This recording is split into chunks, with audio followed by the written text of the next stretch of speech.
Monsieur Paul Tavernier, vous êtes juriste français, spécialiste des questions internationales. Je vous remercie infiniment d'avoir voulu accorder cet entretien à la radio francophone iranienne. Monsieur Tavernier, le président iranien Hassan Rouhani, Monsieur Hassan Rouhani, a prononcé son discours à la réunion annuelle de l'Assemblée générale de l'ONU. Dans son discours, il a parlé de la stratégie erronée de l'Occident au Moyen-Orient.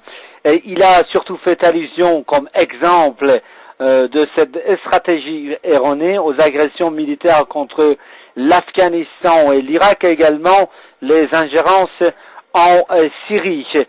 Vous, comment vous l'expliquez? Qu'est-ce que vous en pensez? C'est un problème effectivement qui est préoccupant.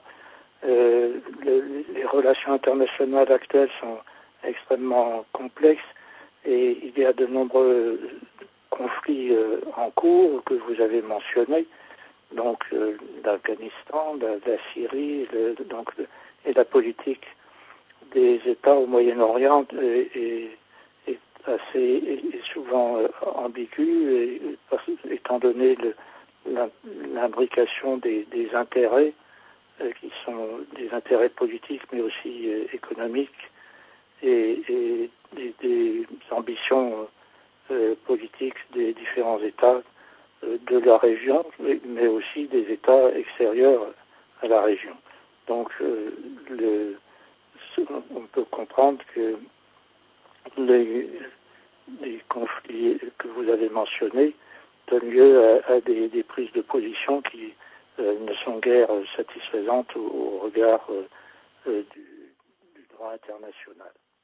En fait, de l'autre point sur lequel est allé M. Rouhani, c'était la démocratie, la notion de la démocratie. Il a dit, nous avons toujours pensé que la démocratie ne pouvait pas être transplantée de l'extérieur. Ce n'est pas un produit commercial qui peut être exporté d'ouest en est. Comment vous y réagissez? C'est tout à fait exact. C'est vrai qu'il y a un consensus relativement étendu et général sur la nécessité de régime démocratique, mais on ne peut absolument pas importer de force une conception particulière de la démocratie dans un pays, et la démocratie doit donc prospérer de l'intérieur, si l'on peut dire. Donc, comme elle doit pousser comme une plante dans un terreau favorable, même si, bien sûr, des États extérieurs peuvent quelquefois aider à l'établissement de la démocratie, au développement de la démocratie. Mais quand on veut l'imposer, comme par exemple les États-Unis ont voulu le faire en Irak en 2003, on se heurte à des échecs retentissants.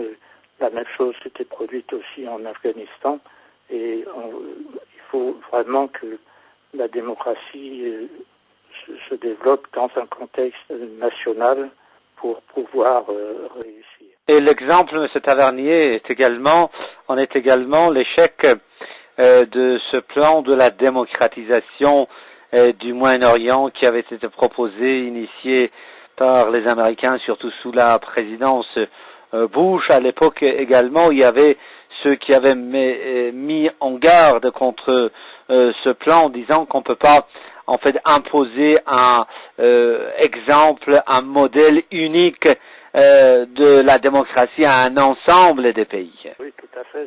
Ce projet de Grand Moyen-Orient a été maintenant d'ailleurs largement oublié, puisqu'il était totalement irréaliste et ne correspondait pas aux nécessités des relations internationales actuelles.